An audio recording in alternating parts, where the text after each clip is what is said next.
Well, I'm not an expert. I'm not an authority. I'm someone who has been a murderer for almost 20 years. Can you say how many people might be doing crimes like you were doing? It would be a guess, but it's not. It's far more than 35. It isn't that impossible in this society. It happens. Are there more people? They didn't give up. How many? She didn't give up. I did. I came in out of the cold. And what I'm saying is there are some people who prefer it in the cold. What did people see? A nice guy. Did you like Kemper? I like Kemper. You were able to appear like an ordinary person, non-threatening to... I lived as an ordinary person most of my life, even though I was living a parallel and increasingly sick life, other life. One victim let me back in the car. I locked myself out. She opened the door for me. My gun was under the seat. What in the hell am I doing telling you that?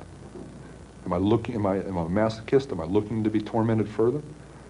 I'm trying to show you just how awful this got, how commanding these rages got. I was raging inside. There was just incredible energies, positive and negative, depending on a mood. That would trigger one or the other. And outside, I looked troubled at times. Other times I looked moody.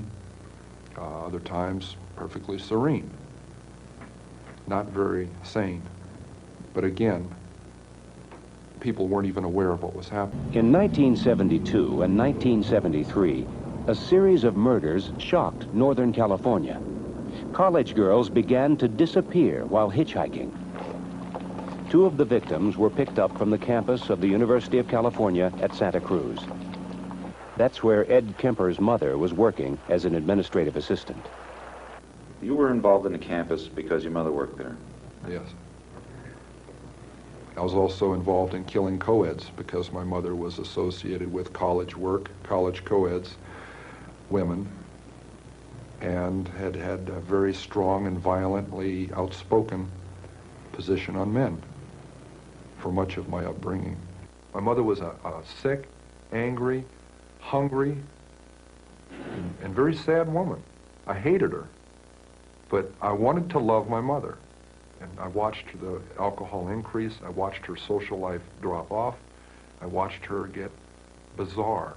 She had terrible pain from her life, earlier life, her upbringing, a failed marriage with my father. I'm a constant reminder of that failure. I hate to distill it down into such, into one-word realities like that. There's a lot that leads into that happening, but that is what happened. They represented not what my mother was, but what she liked, what she coveted, what was important to her, and I was destroying it. Why did you actually kill the girls? My frustration, my inability to communicate socially, sexually. I wasn't impotent, but emotionally I was impotent. I was scared to death of failing in male-female relationships. I knew absolutely nothing about that whole area, even if just sitting down and talking with a young lady. I need to be able to really communicate, and ironically enough, that's why I began picking people up. And I'm picking up young women, and I'm going a little bit farther each time. It's a daring kind of a thing. At first there wasn't a gun. I'm driving along. We go to a vulnerable place where there aren't people watching, where I could act out, and I say, no, I can't. And then a gun is in the car, hidden. And this craving, this awful, raging, eating feeling inside.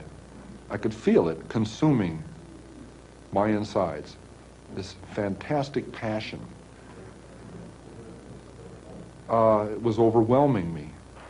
It was like drugs. It was like alcohol. A little isn't enough. At first it is. And as you adjust to that psychologically and physically, you take more and more and more. It's the same process. So it finally came down to the thing of, do I dare bring this gun out? Already realizing if that gun comes out, something has to happen. It was going to happen. I didn't see it then, but it was going to happen. I was playing a dangerous game with a loaded gun that got us all. On one occasion, Kemper picked up 2 roommates in Berkeley.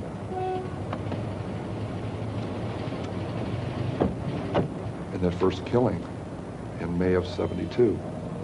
When that gun was pulled out, I launched it out. I had it under my leg, out of sight, parallel to my leg in the seat. It was something that had been thought out in fantasy, acted out, felt out hundreds of times before it ever happened. Kemper drove them at gunpoint to a secluded area near a park. He took one of them into the woods, leaving the second girl tied in the car. I'd just gone through a horrible experience with her roommate, stabbing her. And I was in shock because of that. I couldn't believe that it was that way. And I'm walking back there bewildered. I gotta kill her. I can't let her go. She's gonna tell on me. Everybody's gonna get me.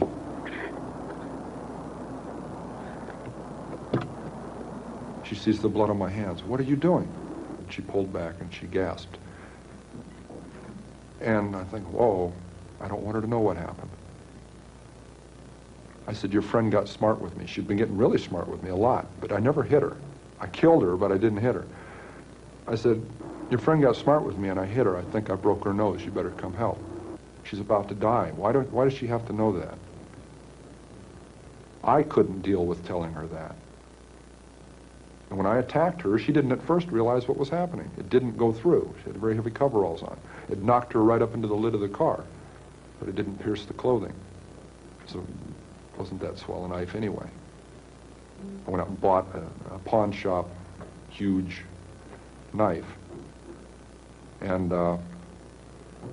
I kept on just mindlessly attacking. She falls back into the trunk. I just killed a young woman. I slammed down the lid of the trunk. She isn't dead, she's dying. And I panicked. I thought, I just locked the car keys in it, because I can't find them in my pocket. Oh my God, I locked them in the trunk. I'm kicking on the trunk lid and yanking on it. Oh no, I don't believe this. I started to run, and I tripped over the gun that I'd had in my pants that I had totally forgotten was there. I stopped. I said, stop and think. I collected my wits.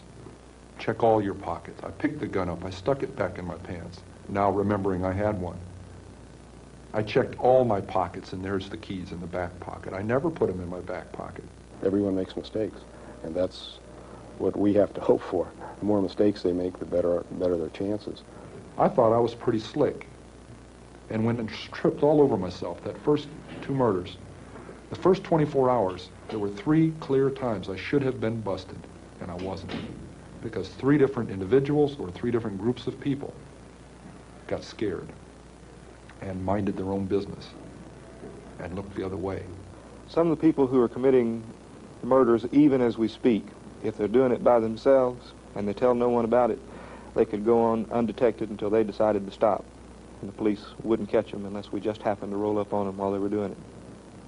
Even after police warnings against hitchhiking and an increased bus schedule on the campus, Kemper had no trouble picking up hitchhikers. Ironically, one warning advised riding only in cars with university stickers. Kemper's car had such a sticker. My mother worked at the campus, and I had an A sticker on my car, and obvious access day or night to the campus. I was picking up some very lovely young women. You know what we were talking about as we're driving around? Almost as often as not, this guy that's going around doing this stuff. And the second they started talking that, they didn't realize it, but they were getting a free ride. I couldn't touch that with a 10-foot pole, I swear. You know, but they'd be telling me all about this guy, and they're comparing notes and speculating on what he looks like, how he carries himself, why he's doing this stuff, telling me about it. So how come they get in a car with somebody at that time? She judged me not to be that guy. I didn't look like him. It was getting easier to do. I was getting better at it.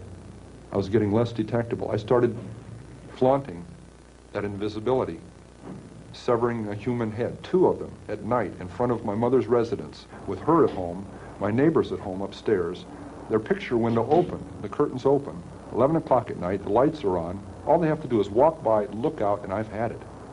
Why did you keep the heads? Why did you cut them off, and why did you keep them? Something out of my childhood. I could put it on an incident. I mean, my father chopping the heads off of our 2 pet chickens, and my mother insisting that I eat them for dinner. You know, we could say it was something that simple. I don't think it was. Now, my dad heads out back with a hatchet. I got on my bike and I tried to stop it, I remember that. I got on the bike, rode around the block. I was crying. I haven't talked about that for a lot of years. I'm sure that may have implemented something, that may have gotten something rolling, but along fantasy lines, but it took a lot of years of development along those lines to really get off. But how are you able to, in 1 minute, have someone's head in your hands, and very shortly thereafter... Living through a fantasy, however that would relate to that severed head. And then 5 minutes later, I'd put that away, and there'd be a knock on the door, and I'd put it away and answer the door. And the landlady would be there, and we'd discuss it. Discuss what? Reality. Her reality, not mine. Some people go crazy at that point. I felt it. It was one hell of a tweak. I mean, to just flip out and not know where I was. To be walking up the stairs with a camera bag that belonged to a young woman that had her severed head in it.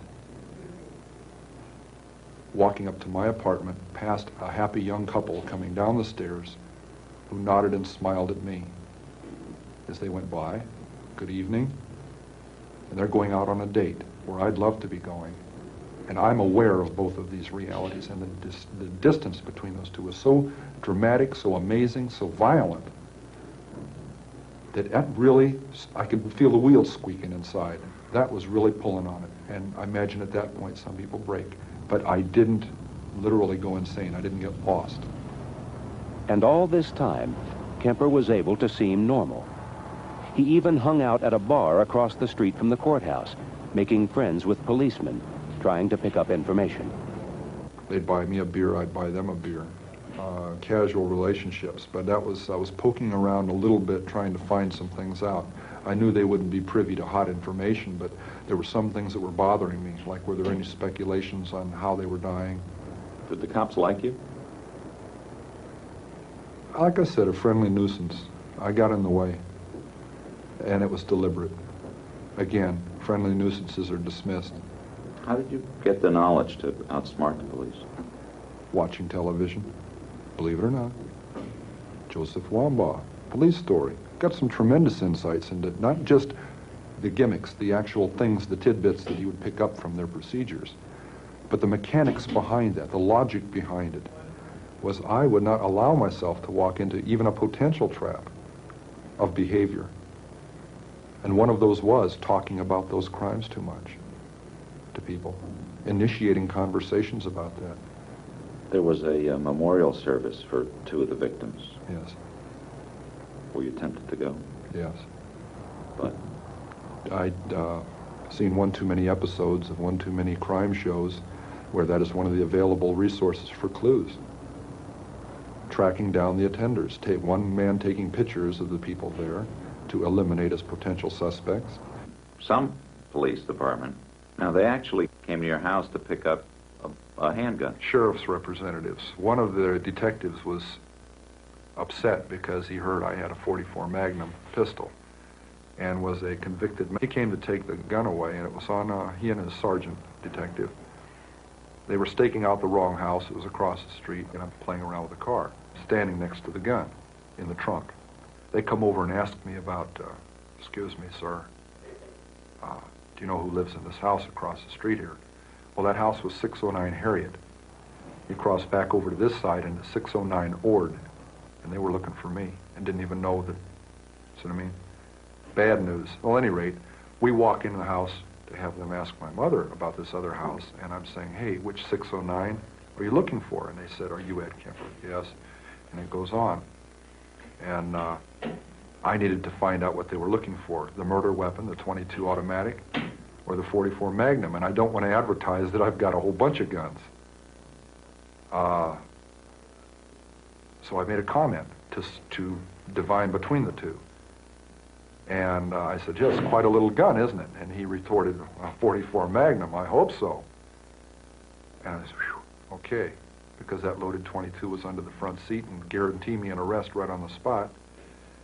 And .44 was in the trunk. I forgot that. I took them in the house, we went into my bedroom, and the closet door's open, and I have a high-powered rifle with a scope on it. You had some other stuff in the house, too, yes? Yeah, I had the personal effects and identification of the last two co-eds that had been murdered about 2 months before, right next to the guns in the closet, in a box. Could he have seen it? No, but when he arrested me for having all those guns and went through the rest of the closet looking to see if there were any pistols or anything else, he couldn't have helped notice a purse, a book bag, and co-ed ID inside of those belonging to their two latest murder victims. I back up and said, "Oh, excuse me. I just remembered something." And instantly he responds to what I'm saying. My hand moves. Back we go outside, and he's still thinking, boy, this is a really nice and helpful guy here. Some of these people do what you and I do to become better killers. They practice their trade. Didn't Kemper stop himself toward the end of his career? Kemper says he did. He says he could have gone on. He said he had fantasies of killing dozens more people, of leaving a trail of bodies across the country, and at one point he just got on the telephone and turned himself in.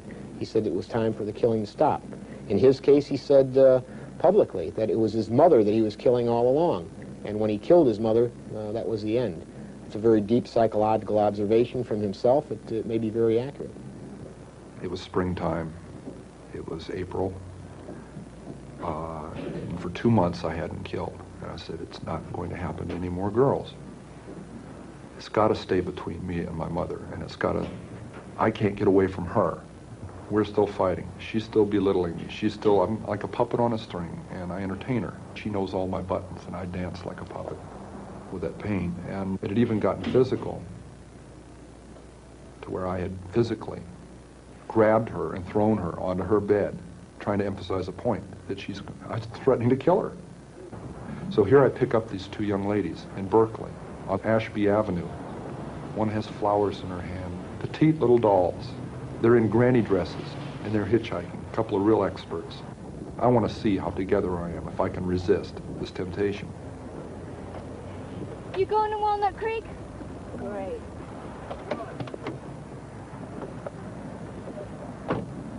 And they get in my car. They want to go one way. I know they need to go the other.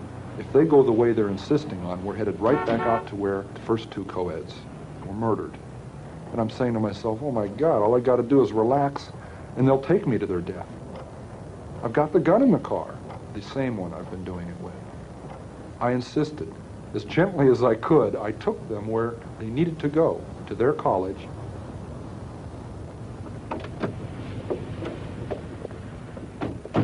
Thanks a lot.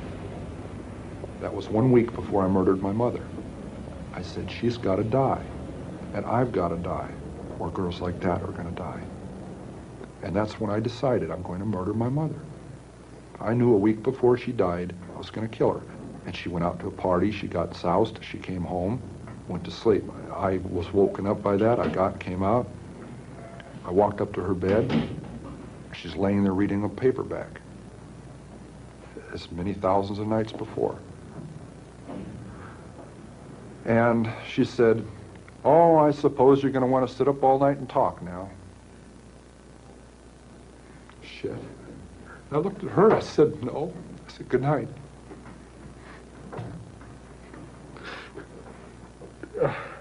And I knew I was going to kill her, you know?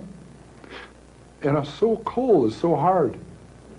And that's the first time in 10 years I've looked at it that way. I mean, that intensely, that honestly. It hurts.